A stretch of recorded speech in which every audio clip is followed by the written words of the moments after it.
Assalamualaikum warahmatullahi wabarakatuh. Di sini saya akan menjelaskan tentang teknik khusus bimbingan konseling, di mana teknik khusus ini digunakan para konselor untuk berikan treatment kepada kliennya. Teknik-teknik khusus ini dikembangkan dari berbagai pendekatan konseling, seperti pendekatan behavior, rational emotive therapy, gestalt, dan sebagainya. Yang pertama ada latihan asersif. Teknik ini digunakan untuk melatih klien yang mengalami kesulitan untuk menyatakan dirinya bahwa tindakannya adalah layak atau benar. Latihan ini terutama berguna diantaranya untuk membantu individu atau klien yang tidak mampu mengungkapkan perasaan tersinggung, kesulitan menyatakan tidak, mengungkapkan afeksi, dan respon positif lainnya. Cara yang digunakan adalah dengan memindahkan peran dengan bimbingan konselor. Diskusi-diskusi kelompok juga dapat diterapkan dalam latihan asersif ini. Yang kedua, ada desensitasi sistematis. Desensitasi sistematis merupakan teknik konseling behavioral yang memfokuskan bantuan untuk menenangkan klien dari ketegangan yang dialami dengan cara mengajarkan klien untuk rileks. Esensi teknik ini adalah menghilangkan perilaku yang memperkuat secara negatif dan menyertakan respon yang berlawanan dengan perilaku yang akan dihilangkan.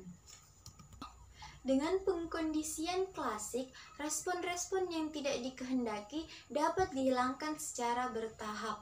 Jadi, desensitasi sistematis hakikatnya merupakan teknik relaksi yang digunakan untuk menghapus perilaku yang diperkuat secara negatif. Biasanya merupakan kecemasan dan ia menyertakan respon yang berlawanan dengan perilaku yang akan dihilangkan. Selanjutnya ada pengkondisian aversi. Teknik ini dapat digunakan untuk menghilangkan kebiasaan buruk. Teknik ini dimaksudkan untuk meningkatkan kepekaan klien agar mengamati respon pada stimulus yang disenanginya dengan kelebihan stimulus tersebut. Stimulus yang tidak menyenangkan yang disajikan tersebut diberikan secara bersamaan dengan munculnya perilaku yang tidak dikehendaki. Kemunculannya pengkondisian ini diharapkan untuk asosiasi antara perilaku yang tidak dikehendaki dengan stimulus yang tidak menyenangkan. Pembentukan perilaku model.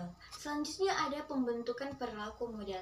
Teknik ini dapat digunakan untuk membentuk perilaku baru pada klien dan memperkuat perilaku yang sudah terbentuk. Dalam hal ini, konselor menunjukkan kepada klien tentang perilaku model.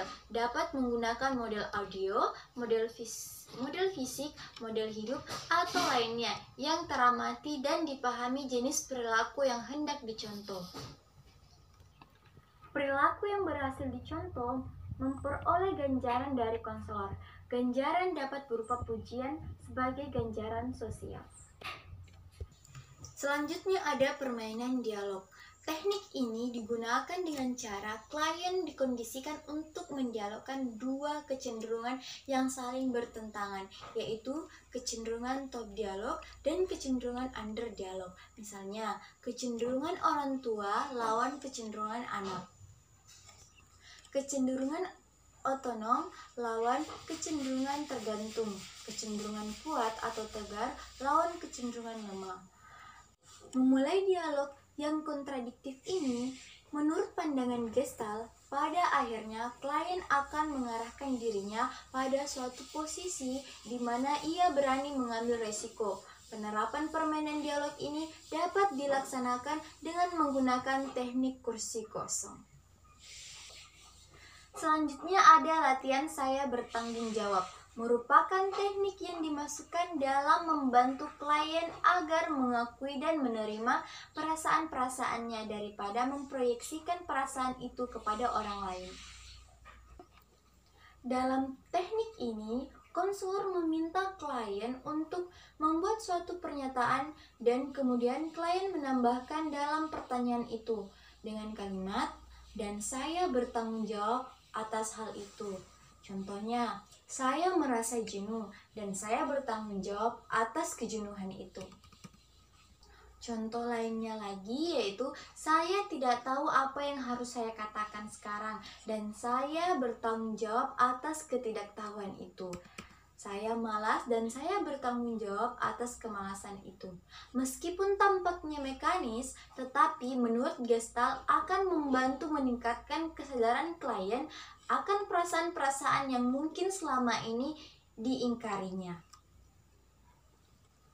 Selanjutnya ada permainan proyeksi, yaitu memantulkan kepada orang lain perasaan-perasaan dirinya sendiri, tidak mau melihat atau menerimanya, mengingkari perasaan-perasaan sendiri dengan cara memantulkannya kepada orang lain, sehingga terjadi perasaan-perasaan yang ditimbulkan kepada orang lain, merupakan atribut yang dimilikinya. Dalam teknik bermain proyeksi, konselor bermain kepada klien untuk mencobakan atau melakukan hal-hal yang diproyeksikan kepada orang lain. Selanjutnya ada teknik pembalikan. Gejala-gejala dan perilaku tertentu seringkali mempresentasikan pembalikan dari dorongan-dorongan yang mendasarinya. Dalam teknik ini, konselor meminta klien untuk memainkan peran yang berkebalikan dengan perasaan-perasaan yang dikeluarkannya. Misalnya, konselor memberi kesempatan kepada klien untuk memainkan peran eksibisionis bagi klien pemalu yang kelebihan. Selanjutnya ada pertahanan dengan perasaan. Teknik ini dapat digunakan untuk klien yang menunjukkan perasaan atau suasana hati yang tidak menyenangkan atau ia sangat ingin menghindarinya. Konselor mendorong klien untuk tetap bertahan dengan perasaan yang ingin dihindarinya itu. Kebanyakan klien ingin melarikan diri dari stimulus yang menakutkan dan menghindari perasaan-perasaan yang tidak menyenangkan. Hal ini, konselor tetap mendorong klien untuk bertahan dengan ketakutannya atau kesakitannya, perasaan yang dialaminya sekarang, dan mendorong klien untuk menyelam lebih dalam ke dalam tingkah laku dan perasaan yang ingin dihindarinya itu. Untuk membuka dan membuat jalan menuju perkembangan kesadaran perasaan yang lebih baru, tidak cukup hanya mengkonfrontasi dan menghadapi perasaan-perasaan yang ingin dihindarinya, tetapi membutuhkan keberanian dan pengalaman untuk bertahan dalam kesakitan perasaan yang ingin dihindarinya itu. Selanjutnya ada homework assignment. Teknik yang dilaksanakan dalam bentuk tugas-tugas rumah untuk melatih, membiasakan diri, dan menginternalisasikan sistem nilai tertentu yang menuntut pola perilaku yang diharapkan. Dengan tugas rumah yang diberikan, klien diharapkan dapat mengurangi atau menghilangkan ide-ide perasaan-perasaan yang tidak rasional dan tidak logis. Mempelajari bahan-bahan tertentu yang ditugaskan untuk mengubah aspek-aspek kondisinya yang keliru. Mengadakan latihan-latihan tertentu berdasarkan tugas yang diberikan. Pelaksanaan homework assignment yang diberikan konselor dilaporkan klien dalam suatu pertemuan tatap muka dengan konselor.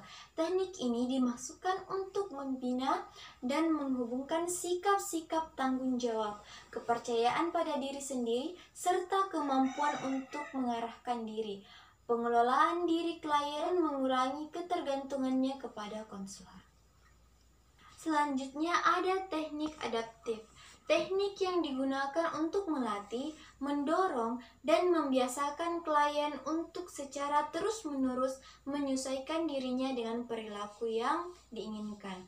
Latihan-latihan yang diberikan lebih bersifat disiplin dari klien. Selanjutnya ada bermain peran. Teknik untuk mengekspresikan berbagai jenis perasaan yang menenangkan perasaan-perasaan negatif melalui suatu suasana yang dikondisikan sedemikian rupa sehingga klien dapat secara bebas mengungkapkan dirinya sendiri melalui peran tertentu. Selanjutnya ada teknik bermain peran. Teknik untuk mengekspresikan berbagai jenis perasaan yang menekan, seperti perasaan-perasaan negatif, melalui suatu suasana yang kondisikan. Sedemikian rupa sehingga klien dapat secara bebas mengungkapkan dirinya sendiri melalui perasaan tertentu.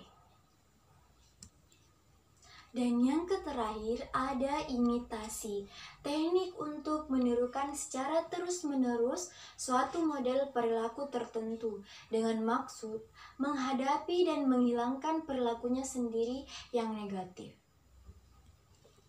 Itulah tadi beberapa teknik-teknik atau jenis-jenis dari teknik khusus. Semoga bermanfaat. Wassalamualaikum warahmatullahi wabarakatuh.